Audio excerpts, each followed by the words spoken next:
सत साहिब सतगुरुदेव की जय। बंदी छोड़ कबीर साहिब जी की जय। बंदी छोड़ गरीबदास जी महाराज जी की जय। स्वामी राम देवानंद जी गुरु महाराज जी की जय हो।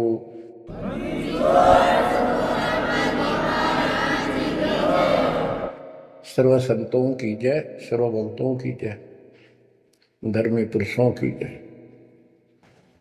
श्री काशी धाम की जय, श्री सुडानी धाम की जय, श्री क्रोथा धाम की जय, श्री बरवाड़ा धाम की जय। सत साहिब गरीब नमो नमो सत पुरुष को नमस्कार गुरु के नहीं। सुर नर मुनिजन साधुआ संतों सर्वस नहीं।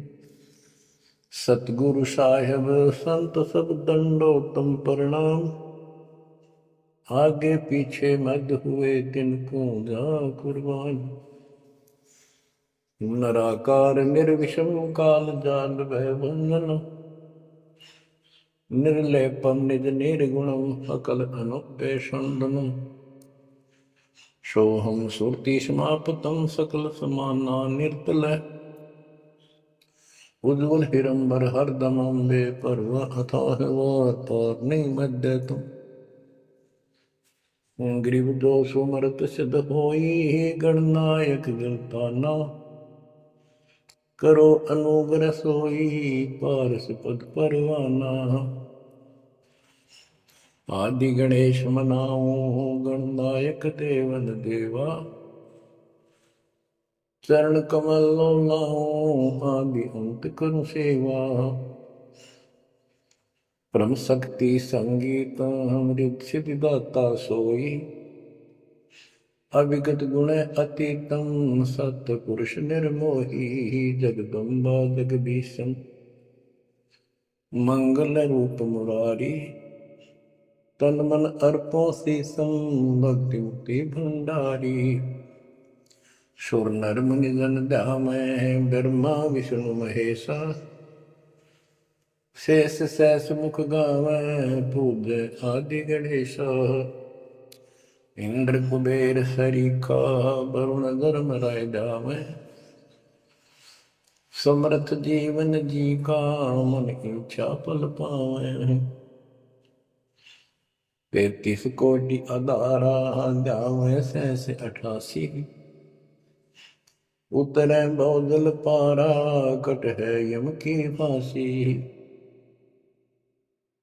कबीर सतगुरु के उपदेश का सुनिया एक विचार। जय सतगुरु मिलते नहीं जाते नरक द्वार। नरक द्वार में दूत सब करते खेचा तान। उनसे कभू नहीं छूटता फिरता चारों खाने। कबीर चार खानी में भरमता कबहू न लगता पार। सो फेरा सब मिट गया मेरे सतगुरु के उपकार। जय जय सतगुरु मेरे की। जय जय सतगुरु मेरे की। सदा साहिबी सुख से बसियो। अमरपुरी के डेरे की। जय जय सतगुरु मेरे की। जय जय सतगुरु मेरे की। सदा साहिबी सुख से बसियो। अमरपुरी के डेरे। निर्विकार निर्भय तुही। और सकल वैमा। यदि साधु और सकल वैमा। सब पर तेरी साहिब, सब पर तेरी साहिबी, तुझ पर साहिब नो। निर्विकार निर्वैर, निर्विकार निर्वैर तुही, पूर सकल बेमान। हे जी साधु पूर सकल बेमान, सब पर तेरी साहिब, सब पर तेरी साहिब, तुझ पर साहिब ना। निर्विकार निर्वैर। परम पिता परमात्मा कबीर परमेश्वर जी की असीम रजा से बच्चों हमें अपने घर का ज्ञान हुआ। काल के लोक के पीड़ा कितनी भयंकर है, इससे डर बना इसका ज्ञान होने से। और सतलोक के सुख की चाह बनी आपको ये सच्चा मार्ग, सच्चा ज्ञान, सच्चा भगवान और सच्ची भक्ति, पूर्ण पूर्ण सतगुरु प्राप्त है।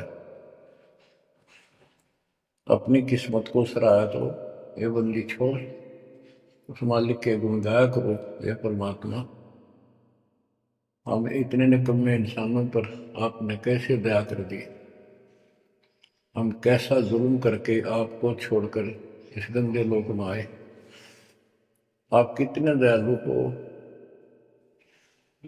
गरीबदास जी कहते सतगुरु आए दया करी, इस गंदे लोक में झांके भी कोई नहीं ऊपर जाने के बाद।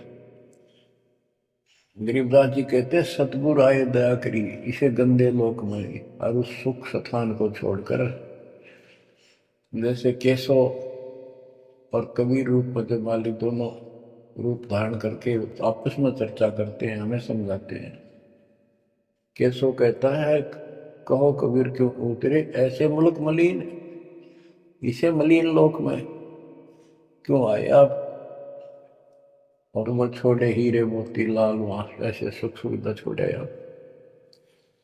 तो कबीर साहब कहते हैं भवसागर में आए हैं जीव हमारे लाल, इनके लिए आया गोता मारू स्वर्ग में जा बैठू पाताल, गरीब दास ढूंढता क्यों अपने हीरे मोती लाल। देखो सतगुरु आए दया करी ऐसे दीन दयाल, बंदी छोड़ वृत्तास का उसका गुण है। बंदी छोड़ काल के लोक से छुड़वाने वाले और जक्ष अग्नि प्रतपाल, हमारा पालन पोषण धारण पोषण करने वाले वही हैं।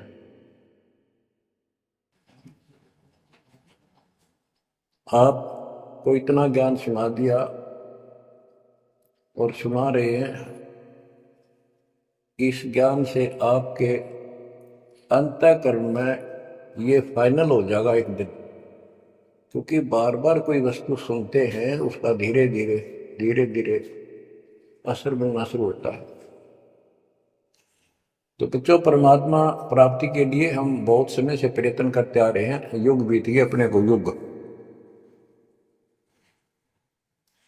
अब आपको सर्पंगी साक्षी के अंक की वाणी सुनाता, क्योंकि इस अमर वाणी से अमर ग्रंथ से हमारे को ये पता चलेगा कौन सी साधना गलत है, हम किन को संत साधु मानते थे, वो कितने सफल रहे या असफल रहे। गिरिव चुंडित मुंडित भद्रा, मोनि मैल न पावे, दो मर पान ठडे सरी ये दो जक धक्के खावे। चुंडित बड़े बड़े जटाधारी, बाल रखे हुए हों, कंठी माला पहन रखी हो, कान कून पड़वा रखा हो, या रखो वैसे मूंड मुड़वा रखे हो, गले में मालाएं हो, राख लपेट रखी हो, या कति सिर कोरा कचकोला कढ़ा रखा उस तरह करवा कर और गेरवे कपड़े भगवा कपड़े पहन रखे होते हैं, कुछ सुल्फे पीवे और ठंडे स्त्री खड़े होकर तप करते हैं, ठंडे स्त्री बोलते हो। तो कहते हैं गरीब चुंडित मुंडित भद्रा मौनी मैल न पावे। कुछ मौन रखते हैं, ड्रामा करते हैं, ढोंग करते हैं कि साधु बोलता नहीं भाई, 6 साल से मौन बैठा है, और संकेतों से काम करे सारा, बात कहीं वो लिख के दे दे, वैसे संकेत कर दे, पानी पीना है मुंह का हाथ लगा दे। तो ये सिर्फ पाखंड है, भक्तिहीन इंसानों के ये कर्म है। गरीब चुंडित मुंडित भद्रा मौनी मैल ना पावे, धूमर पान ठडेसरी दोजक धक्के खावे। दोजक माने नरक, ये मैल नहीं पावे, सतलोक प्राप्त नहीं कर सकते, ये नरक में धक्के खाएंगे। गरीब योग नहीं यो रोग है, जब लग नाम न चीन, घर घर द्वारे भटकते भेख बिना यकीन। ये योग माने साधना भक्ति नहीं है, ये तो मान बढ़ाई का रोग लगा हुआ है। जब तक सच्चा नाम निज नाम नहीं मिलेगा, सच्ची भक्ति नहीं मिलेगी, ये जन्म मरण का रोग यूं का यूं बना रहेगा। और घर घर द्वारे भटकते भेख बिना यकीन। गिर भेख लिया तो क्या हुआ, जब लग नहीं विवेक, तीन काल निपजे नहीं, नहीं मिटे कर्म रेख। ये भेख लेना होता है किसी विशेष पंथ में, उसकी वेशभूषा ग्रहण कर लेते, दीक्षित माने जाते हैं। जैसे वैष्णव परंपरा के व्यक्ति एक कंठी माला गले में डालते हैं, सफेद बाणा पहनते हैं, तिलक लगाते हैं, बड़ी बड़ी दाढ़ी पूछ रखते हैं, इनको वैष्णव साधु बोलते हैं। दूसरे कनपाड़े हैं, कान पड़वा लेते हैं, उनमें बालां जैसी मोटी मोटी मुद्रा डालते हैं, बड़ी बड़ी जटा रखाते हैं, सुल्फे पीते हैं, चिमटे रखे। गरीब भेख लिया तो क्या हुआ, जब लग नहीं विवेक, तीन काल निपजै नहीं, नहीं मिटै कर्म रेख। कि ये अलग से कोई वेशभूषा बना के बाह्य आडंबर कर भी लिया, बिना विवेक बिना ज्ञान के इससे कोई लाभ नहीं होगा। तीन काल निपजा नहीं, यानी कदे भी लाभ नहीं होगा, कभी भी नहीं मिटे कर्म रेख, यानी कर्म के दंड पाप कर्म नहीं कटेंगे। गरीब अधः कपाली तपत है, तल सिर ऊपर पैर, दम का खोज न जाने ही, क्या देही सुबर। क्या बताते हैं कि कोई ऊपर न पैर कर आसन पर नीचे सिर करके तपता है, कोई किसी प्रकार से कठिन साधना करता है कि तुम श्वास के सिमरण का, दम का खोज न जाने ही, क्या देही सुबर। आप ठीक से भक्ति नहीं जानते, जो श्वास का सिमरण है उसका ज्ञान तुम्हें नहीं है, फिर इस शरीर के साथ क्यों दुश्मनी कर रखी है, इसकी दुरुक्ति कर रखी, इसको इतना कष्ट दे रहे हो। गरीब यादे ही सोंगी नहीं, महंगी रत्नो मोल, जय जाने तो राम जप, नहीं कुल कपाट न खोल। यादे ही मनुष्य शरीर इतना सस्ता नहीं है, युगों युगों अच्छे पुण्यों के कारण, धर्म भक्ति करने के कारण मानव शरीर प्राप्त होता है। इसको, ये बहुत कीमती है, इसको ऐसे बकवादों मत को। पर तो साधना नहीं करते, करते हैं तो ये शास्त्र विरुद्ध करते हो, ये सब गलत बताइए। गिर पर्वत डूंगर क्यों चढ़ो, बस्ती तो जो न गाम, बन बस्ती में एक सा, जाके हृदय राम। पर्वत डूंगर क्यों चढ़ो, कहीं जाने की आवश्यकता नहीं है। परमात्मा की सच्ची भक्ति अपने घर पर करो, कहीं भी करो, वो सच्ची भक्ति होनी चाहिए।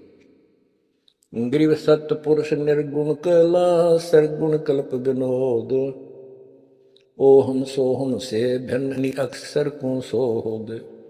परमात्मा कबीर जी की भक्ति करो।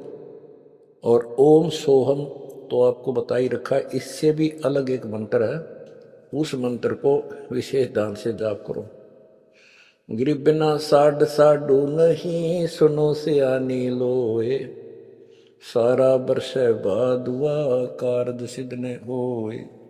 जैसे समय पर बारिश होती है तो उससे फसल अच्छी होती है, बगैर किसी समय के बारिश होती है तो उससे कोई लाभ नहीं होता। गरीब साध नदी और मेघ जल कहीं कहीं है मौज, निंदत पापी मारिये जिन घर दौड़े फौज। गरीब दैत दल धर्मल असुर दल आसगे, मंडी मसाणों निसंक फिरे, जीवे जब लग जोखिम नहीं, मरा जब निसंक मरे। यानी सच्ची भक्ति परमात्मा कबीर जी की सत साधना पूरे सतगुरु से लेकर जो साधना करता है भक्त भक्तमती बच्चे, वो कहते हैं मंडी मसाणों, शमशान घाटों पर मंडियों पर जो लोग जहाँ पूजा बकवाद करते हैं और राक्षसों के झुंड ये भूत प्रेत घूमते फिरते हैं कि इन की निसंग फिरो, निर्भय होकर घूमो, जीव जब लग जोखिम नहीं और मरो जब निसंक मरो, कि परवाह ना करना। परमात्मा कबीर जी कहते हैं, गरीबदास जी कहते हैं, परमात्मा कबीर जी इतने सक्षम है, अपने भगत को इतने जीवन रहेगा, इतने कोई टेंशन नहीं होने देंगे, कोई दिक्कत नहीं आने देंगे। मरा जब निर्भय होकर शरीर छोड़ देना, आपके लिए विमान तैयार मिलेगा, टेंशन ना लेना। गरीब चंद्र सूर्य की आयु लग, जे जीवकार है शरीर, सतगुर से भेटा नहीं तो अंत कीर का कीर। चंद्र और सूर्य, चांद और सूरज की आयु लग, यदि जीव का शरीर रहे और सच्ची भक्ति पूरे सतगुरु से प्राप्त नहीं हुई तो कितनी साधना करता दिखता, अंत में कीड़ा मकोड़ा, कीर का कीर। गरीब एक पलक जुग जीवना, जे सतगुरु भेटा होए, रोम रोम तारी लगे सुरति सुहंगम पोए। कि एक पलक यानी कुछ समय के लिए भी सच्चे सतगुरु की आपने संगत सत्संग सुन लिया तो धीरे धीरे आत्मा उसको कैच करती चली जाती है, रुचि बढ़ती चली जाती है और फिर अंत में दीक्षा लेकर अपना कल्याण कराता है। गरीब डेरे डंडे खुश रहो, खुशे लहन मोक्ष, दुरु प्रहलाद उधर गए तो डेरे में क्या दोष। अब जैसे बहुत सी धारणाएं गलत पैदा कर रखी है, कहाँ कहाँ से समझाई आपको, इतने उल्टी सीधी बातें घर कर रखी है, हमारे हरदम डाल रखी हैं, प्रत्येक व्यक्ति को अज्ञान से भर रखा कूट कूट कर। कई कहते हैं कि गृहस्थी पार नहीं हो सकते, बाल ब्रह्मचारी रहो उनकी मुक्ति होगी। गरीबदास जी स्पष्ट करते हैं कि डेरे डंडे खुश रहो, खुसरे लहन मोक्ष। यदि ब्रह्मचर्य का पालन करने मात्र से मोक्ष होता है तो ये हिजड़े तो पहले पार हो जाए, इनका तो कोई दिक्कत को नहीं किसी प्रकार की। फिर कहते हैं ध्रुव पर लाद उधर गए, फिर डेरे में क्या दोष।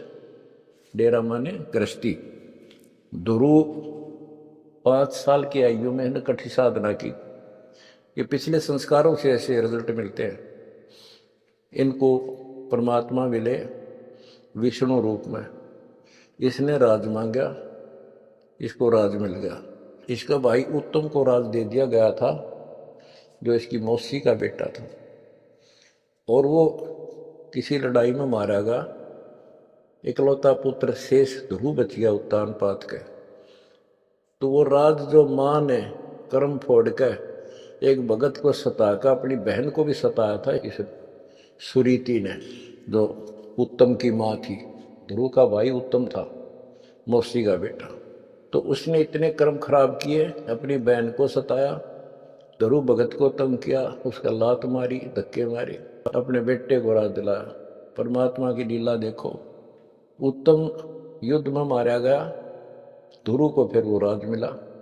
ध्रुव की अपनी भी शादी हो चुकी थी और उत्तम वाली पत्नी भी ध्रुव के साथ लगाई गई। तो कहने का भाव ये है, बकवाद नहीं चले, वे विचार परमात्मा को कति पसंद नहीं, पर शादी विवाह कभी मना नहीं किया। ब्रह्मा विष्णु महेश तीनों शादीशुदा, और इनके उपासक को ब्रह्मचारी रहना चाहिए। अच्छी बात है, बकवाद नहीं करनी चाहिए, लेकिन ये एक गलत धारणा बनाना अच्छी बात नहीं। डेरे डंडे खुसरो हो खुसरे लहन मोक्ष, दरु प्रहलाद उधर गए तो डेरे में क्या दोष। प्रहलाद को 10 साल की उम्र में भगवान प्राप्ति हुई थी, यानी नरसिंह रूप धारण करके परमात्मा उसके लिए आए और उसके बाप राक्षस को मारा, प्रहलाद को राज दिया। प्रहलाद का विवाह हुआ, प्रहलाद का पुत्र बैलोचन हुआ और बैलोचन के राजा बलि हुए। जो प्रहलाद का पोता था राजा बलि, जिसने 100 अश्वमेघ यज्ञ की और परमात्मा 52 बनकर आए और उसका वो यज्ञ खंड किया, पाताल का राज दिया। तो कहने का भाव ये है कि जब तुम मानते हो ध्रुव और प्रहलाद पार हो गए, तो जब ये पार हो गए तो गृहस्थी में क्या दिक्कत है। यदि जिस तरह ये लोग दिखावा करते हैं, जंगल में चले गए तपस्या करते हैं, एक टांग पर खड़े हैं, कोई ऊपर न पैर करके तपस्या कर रहा है, कोई 5 धोनी ला रहा है, कोई पानी में खड़ा है, अगर ऐसे ही भगवान प्राप्ति हो तो 12 नंबर तक कभी ना गृहस्थी होगा। जबकि साधना थी यही थी, डेरा डांडा खुश रहो, अपने घर रहो, भक्ति करो, धंधा करो, निर्वाह करो, निर्वाह के लिए काम करो। जैसे गीता अध्याय 3 श्लोक 9 में कहा है कि अर्जुन, यदि तू एक स्थान पर बैठ कर भक्ति करेगा तो तेरा निर्वाह कैसे चलेगा। कर्म सन्यासी की बजाय कर्म योगी बन, काम भी कर, राम भी रट। 8वें अध्याय के 7वें श्लोक में कहा कि तू युद्ध भी कर और मेरी भक्ति भी कर। यानी काम, युद्ध से कठिन तो काम होता ही नहीं। तो यह बताते हैं, और गरीब गाड़ी बाहो घर रहो, खेती करो खुशहाल, साईं सिर पर राखिए तो सही भक्त हर लाल। गरीब डेरे डंडे खुश रहो खुसरे लहन मोक्ष, ध्रुव प्रहलाद उधर गए तो डेरे में क्या दोष। जैसे गलत धारणा पैदा कर रखी है कि मोक्ष तो उसको प्राप्त होगा जो घर छोड़ जाएगा, जंगल में कठिन तपस्या करेगा, परिवार का मोह त्याग देगा और ब्रह्मचारी जीवन जिएगा। तो यहाँ गरीबदास जी स्पष्ट करते हैं कि डेरे डंडे खुश रहो, ये खुसरे लहे ना मोक्ष, अपने घर पर रहो आराम से। यदि ब्रह्मचर्य का पालन करने मात्र से और जंगल में बैठ जाने से मोक्ष होता है, तो ये खुसरे इजड़े तो सारे पार हो जा। नहीं, ऐसा नहीं है। आप मानते हो ध्रुव पार हो गया, आप मानते हो प्रहलाद पार हो गया। ध्रुव 5 साल की उम्र में भक्ति के लिए निकला, कठिन साधना की, उनका विश्वास देखकर भगवान ने उनको दर्शन दिए। ध्रुव को राज की चाह थी और कुछ नहीं मांगा था, क्योंकि कारण क्या था, उत्तानपाद राजा था और ध्रुव की माँ उसकी पत्नी थी, यानी राजा की रानी थी। उसको कोई संतान नहीं हुई, वृद्धावस्था हो गई थी, आधे से ज़्यादा उम्र हो गई थी। तो उसकी ध्रुव की माँ सुनीति थी। सुनीति ने अपने घर जाके अपने माता पिता से अपनी छोटी बहन सती राजा के लिए मांगा। कारण ये था कि एक दिन नारद जी आए, नारद जी ने बताया उस सुनीति को, ध्रुव की माँ को, कि राजा दूसरी शादी करे, उसके बाद आपको पुत्र पहले होगा, उसको बाद में होगा, वैसे संतान नहीं होगी, यह संयोग है। रानी ने राजा को मनाया, अपने घर वालों से रिक्वेस्ट करी, आखिर में उस लड़की छोटी बहन को राजा के शादी करवा दी। अब सुरीति ने ये ईर्ष्या होगी कि मेरी बहन ने मेरा जीवन बर्बाद कर दिया, एक बूढ़े का ब्याह करवा दिया मेरा, मैं किसी राजा के शादी होती, स्वतंत्र रहती।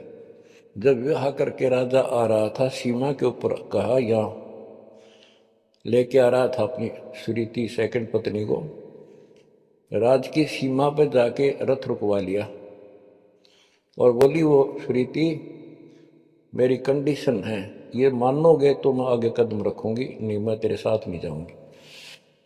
राजा ने पूछा क्या बात है, कि जो मेरी बहन है उसको निकाला दे दे, उसको अलग रखेगा, उसको खाने का भी माप तोल कर देना होगा, दुहागन करेगा। इसमें काफ़ी कंडीशन होती है दुहागन के लिए, अलग से मकान बनाया जाएगा। राजा ने मान लिया। और दूसरे ये होगा कि जो मेरा पुत्र होगा उसको राज मिले, मेरी बहन के पुत्र को राज न मिले। इस तरह की शर्त सारी राजा ने मान ली। आगे फिर पहले ध्रुव हुआ। ध्रुव जब उत्पन्न हुआ उस समय माँ वैराग्य में थी, घर से अलग दूसरी जगह रखा हुआ था। और ये बहुत लंबी कहानी है, इतना यहाँ नहीं बता पाऊंगा। तो उत्तम को राज दे दिया, ध्रुव को धिक्कार दिया, भगा दिया उसकी माँ ने। तो ये लंबी कहानी है, यहाँ इतना समय नहीं मैं आपको बता पाऊंगा। तो ध्रुव परमात्मा से राज लेने के लिए माँ से पूछा ध्रुव ने, माँ उत्तम को राज किसने दिया? बेटा भगवान देता है, परमात्मा ने दिया, उसके भाग में लिख दिया, तेरे भाग में नहीं है। तो ध्रुव बोला मैं भगवान से राज लूंगा। यूं कहकर छोड़ कर चल पड़ा। 6 महीने तक एक पैर पे खड़ा होकर, या जैसे भी तपस्या खूब की, जाप किया। पिछले संस्कार से होता ही है, वैसे तब तो दुनिया करती है। पिछले युगों का बहुत संस्कार भक्ति करते करते आए हुए थे, और वो काफ़ी संग्रहित थी, उसके प्रतिफल में मालिक ने उनको ऐसा कुछ कर दिया। परमात्मा प्रकट हुए, बोले भाई क्या मांगता है बोलो। मुझे राज चाहिए भगवान, मुझे राज दो। ठीक है, राज दे दिया कि पहले तो यहाँ कर, फिर तुझे ऊपर एक अलग से ब्रह्मांड बना कर, तुझे अलग से नगरी बना के दूंगा, द्वीप। ध्रुव प्रहलाद वापस आ गया। उधर से ये दोनों बड़े हो गए, उत्तम भी और ध्रुव भी। उत्तम का विवाह भी हो गया, ध्रुव का विवाह भी हो गया। उत्तम मारा गया एक राजा से युद्ध होने से, तो राज भी ध्रुव को मिल गया, और उत्तम वाली जो पत्नी थी वो भी ध्रुव के साथ लगाई गई। तो कहने का भाव ये है, गरीब डेरे डंडे खुश रहो, खुश रे लेना मोक्ष, ध्रुव प्रहलाद उधर गए तो डेरे में क्या दोष। जैसे ध्रुव ने शादी कराई, ध्रुव की भी संतान हुई, और आपके तो ये पार हुआ, तो ये डेरे में था, घर में था, गृहस्थी में था, तो पार हुआ, तो भी पार हुआ। कितना पार हुआ? वो पार होना अलग अलग स्टेजेज है। एक तो स्वर्ग तक पहुंच गया, पार हो गया। ये स्वर्ग तक पहुंचने को पार मानते थे। और प्रहलाद प्रहलाद भगत की 10 साल की उम्र में परमात्मा मिले, नरसिंह रूप धारण करके उसकी रक्षा की। उसके बाप राक्षस को मारा, प्रहलाद को राज्य दिया, और उसने शादी कराई प्रहलाद ने बड़ा होकर के। उसके एक पुत्र हुआ बैलोचन, और बैलोचन का पुत्र हुआ राजा बलि, यानी प्रहलाद का पोता राजा बलि था, जिसने 100 अश्वमेघ यज्ञ की थी। और भगवान बावना रूप धारण करके उसकी 100वें यज्ञ को खंड कराने के लिए गए थे। तो कहने का भाव ये है कि गरीबदास जी कहते डेरे डांडे खुश रहो, खुश रे लेना मोक्ष, ध्रुव प्रहलाद उधर गए। इनका उद्धार हो गया। कितना हो गया वो उस भक्ति से पर निर्भर करता है। तो इस गृहस्थी में क्या दोष। बच्चों ये वाणियाँ कैप्सूल रूप में बना रखी हैं, जैसे पुड़िया होती है। इस एक पंक्ति में बहुत बड़ी कथा इसके अंदर भर रखी है, ये सुनाता हूँ। गरीब ज्ञानी को सतगुरु मैंने खोदी दीना ताड़, सिर पर सत कबीर है उड़ी भरम की बाढ़।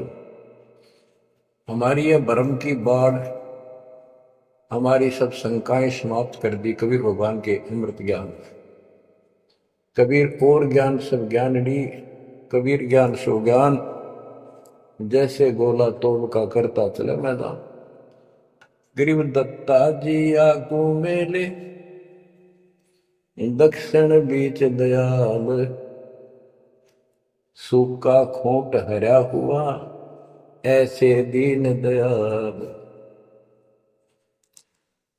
दत्ता जी आपको मिले, दक्षिण बीच दयाल, सूखा खोट हरा हुआ ऐसे दीन दयाल।